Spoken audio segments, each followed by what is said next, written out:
continuing on the mu'jizat and the miracles of the Prophet sallallahu alaihi wasallam. We mentioned that mu'jizat is one of the proofs of prophethood. It's not necessarily the proof. One of the proofs of prophethood is that a prophet performs miracle with the permission and the power of Allah subhanahu wa ta'ala. Many miracles happens instantly without the prophet knowing that this will happen. And many miracles the prophet makes an intention of something, believing in the power of Allah subhanahu wa ta'ala, and then Allah subhanahu wa ta'ala makes it happen so that it becomes a proof for the opponent or for those that are willing to believe. From amongst the believers, those that have brought Iman on Rasulullah sallallahu alaihi wasallam, many were those that they did not need any mu'jizat to believe. They did not look for any miracles to believe in Rasulullah sallallahu alaihi wasallam. The likes of Abu Bakr Siddiq radiallahu anhu, Hazrat Ali radiallahu anhu, Umar radiallahu anhu, they believed because they had understood the truth. They had come to realize on the revelation that came upon Rasulullah sallallahu alaihi wasallam that this is the truth.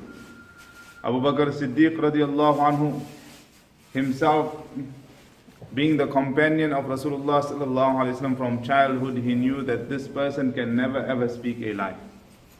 And even if it is a lie, he will not speak such a huge lie, where a person feels that why would someone claim to be a prophet when he had not even spoken the smallest of lies his entire life. So they believed in Rasulullah sallallahu alaihi wasallam.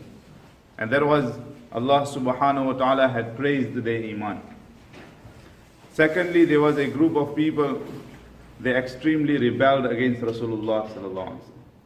No matter what proofs and signs were put in front of them, no matter what revelation was read in front of them, what mu'jizat and miracles were performed in front of them, they continuously slurred and they continuously went against Rasulullah sallallahu alaihi wasallam. Number one, just to show a status in their community, in their society, that we are the leaders. No one can tell us what to do. We will be the guiders and no one can guide us, etc., etc. And third category of people were those that they were not sure either to believe or not.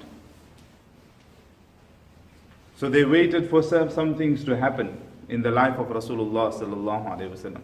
One of the greatest event that happened in the life of Rasulullah sallallahu alaihi wasallam was Fath Makkah, the conquest of Makkah. That is where Allah subhanahu wa ta'ala revealed. Before the conquest of Makkah, Surah An-Nasr was revealed. إِذَا جَاءَ نَصْرُ اللَّهِ وَالْفَتْحِ وَرَأَيْتَ النَّاسِ يَدْخُلُونَ فِي دِينِ اللَّهِ أَفْوَاجًا. So many tribes of the Arabs, they were waiting that if he is truly a prophet, then he will be victorious someday.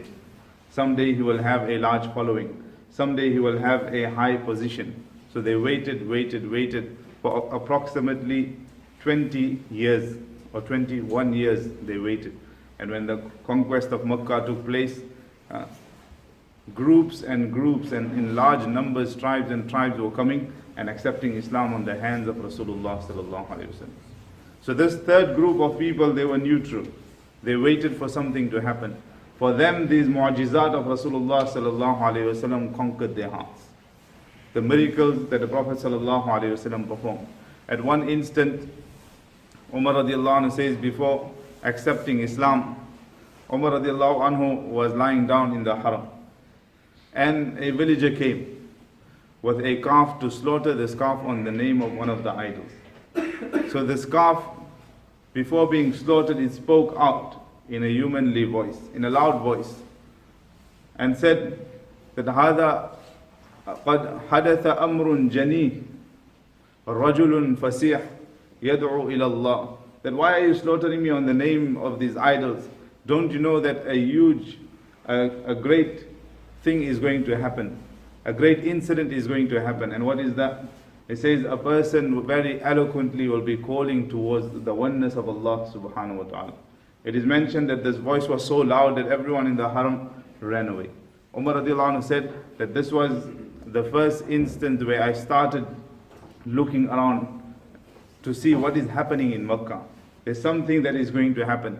And a few days later, the Prophet sallallahu alaihi wasallam said that I am the Prophet of Allah. The Prophet sallallahu alaihi wasallam was given prophethood. This was a mu'jiza of Rasulullah sallallahu alaihi wasallam prior to the prophethood of Rasulullah sallallahu alaihi wasallam.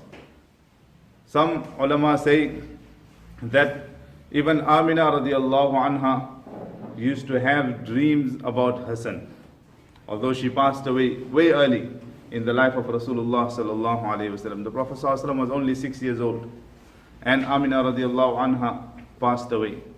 But she used to have dreams that one day your son will become a messenger. Once Rasulullah sallallahu alaihi wasallam was coming back from a journey, and the Sahaba seen the Prophet sallallahu alaihi wasallam quite happy and pleased. They said, "O Prophet of Allah, what makes you so happy? We see you very pleased today." He said, "I continued making dua to Rasulullah, to Allah Ta'ala, that, O Allah, let my parents believe in me. Let my parents also have iman upon me, so that on the day of Qiyamah I can testify for them." So Allah Subhanahu wa Ta'ala resurrected both of them and brought them in front of me. They testified, they recited the Shahada, and then they went back to their resting places. This pleases me. This was a mu'jiza, a miracle of Rasulullah sallallahu alaihi wasallam. On one instance, it is mentioned a villager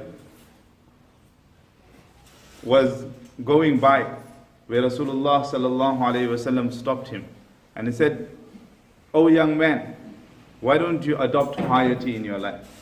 Why don't you turn your life towards Allah subhanahu wa ta'ala?" So he said, "What is it? What do you want from me?" So he said, "I am the Prophet of Allah, and I want you to recite the Shahada. I want you to testify that there is none worthy of worship besides Allah. And I want you to testify that I am the final messenger of Allah." So this man said, "What proof do you have? Is there anyone is there to witness what you are saying?" The Prophet ﷺ was alone. There was no one around. So a tree, a date palm tree was there. The Prophet ﷺ said, "If this tree testifies that I am the Prophet of Allah, will you believe?" So he said, "Certainly I will believe." The Prophet ﷺ asked the tree that, "Who am I?" And the tree, a date palm tree, which we think that is dead, it cannot speak, it testified on Rasulullah sallallahu alaihi wasallam. Said, "Ashhadu an la ilaha illallah wa ashhadu annaka Muhammadan abduhu wa rasuluh." That you are the messenger of Allah, and I also testify that there is none worthy of worship besides Allah. This villager accepted Islam and said, "I will go back to my family and I will invite them towards you. If they believe me, well and good. If they do not believe me, I will come and live the rest of my life with you." These are the miracles that happened to mention the testimony of Rasulullah sallallahu alaihi wasallam. Certain miracles happened. These were the blessings and the barakat of Rasulullah sallallahu alaihi wasallam. Like Abu Hurairah radiallahu anhu says, once in Medina, I was really hungry. And Abu Hurairah radiallahu anhu, he never ever went out for any business adventure, etc. He spent his entire, since he accepted Islam, his entire life was learning from Rasulullah sallallahu alaihi wasallam. So he would stay outside a stoop on Medina, which was called the Sufa, which many of us would know. It's right outside the Rawda. And many poor Sahaba used to just remain there. People used to have some food, they used to bring it now and then. And if there was no food, they used to fast for the day. Abu Hurairah radiallahu anhu said that for 3 days I hadn't eaten. So I used to adopt a trick, which many of us adopt a trick. The trick was that when the eminent Sahaba would leave the masjid, I would engage them in question and answers. And I would accompany them. And sometimes they would invite me for food. So I used to get the meal also, by the way. And then I used to return back to the masjid. So he said, for 3 days, I was really hungry. I was only surviving on water and dates, etc. So I seen Abu Bakr radiallahu anhu. So I engaged him in talk until 3/4 way towards his house, and I realized that Abu Bakr radiallahu anhu did not invite me, which means that he too does not have anything in his house to feed me. I returned back to the masjid. My trick didn't work.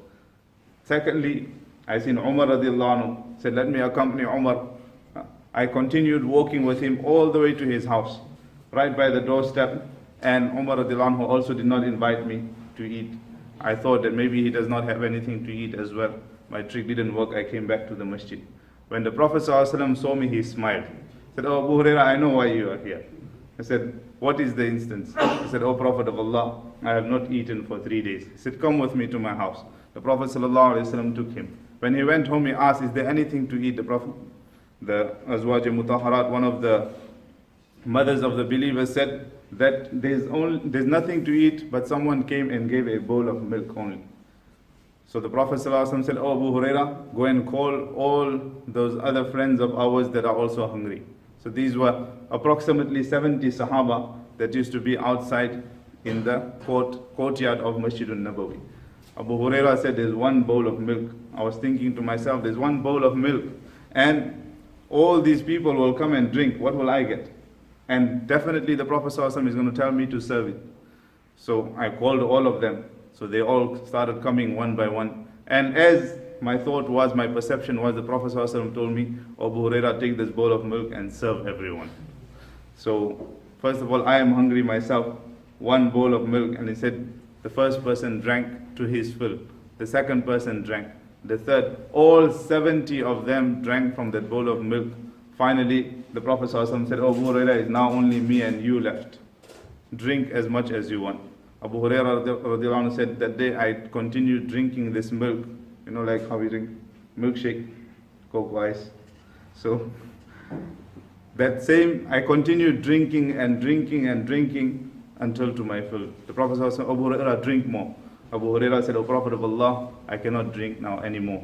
The Prophet ﷺ then drank the remainders. This was a mu'jiza that Allah subhanahu wa ta'ala placed on the hands. This was a blessing and mercy on the hands of Rasulullah sallallahu alaihi wasallam.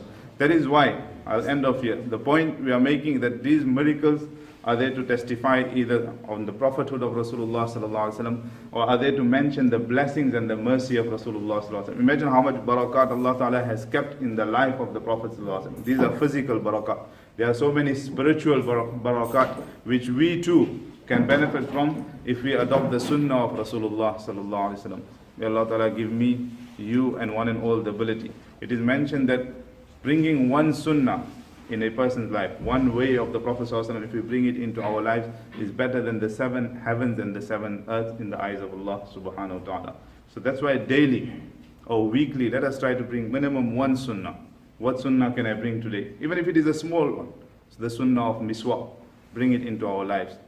The sunnah of coming into the masjid with the right foot, bring it into our lives. It might seem minute, it might seem small, but in the eyes of Allah subhanahu wa ta'ala, that is beloved. And you will see the barakat of it. The sunnah of praying our sunnah. We do not pray our sunnah after Jummah Salah. Obviously many of us are late for work, but even at work, we should make time. That what was the sunnah of the Prophet ﷺ that pray 4 rakats before Jummah Salah? Pray 2 rakats or 4 rakats after Jummah Salah. Minimum that we should do.